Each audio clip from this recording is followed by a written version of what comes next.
కృపావరాల చేత ప్రజ్వరిల్లుతూ ఉన్న వ్యక్తి అయినా ఒకవేళ పడిపోయి పతనమైపోతాడేమో కానీ కృతజ్ఞతా హృదయం కలిగిన వాళ్ళు పొరపాటున పడిపోరు. జీవితంలో కృతజ్ఞతా హృదయం కలిగిన వాళ్ళు పడిపోరు.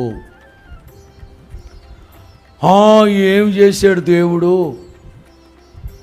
నేనంటాను, ఈ క్షణం వరకు నీవు ఊపిరి పీలుస్తున్నావంటే ఆయనే నీ ఊపిరి, ఆయనే నీ కాపరి. తలంచావు ఎప్పుడైనా? ఈ క్షణం వరకు నువ్వు క్షేమంగా బ్రతుకున్నావంటే నా దేవుని కృప కాపుదల కాదా? తలంచావు ఎప్పుడైనా? ఏం చేశాడని స్తుతించాలి ఆయన్ని అని అంటున్నావు కదా. అసలు నువ్వేం చేసావు ఆయనకి? కృతజ్ఞత హృదయం లేని జీవితాలు చీకటైపోతాయి.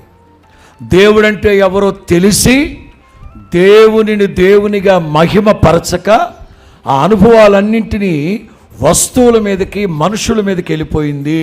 రిప్లికా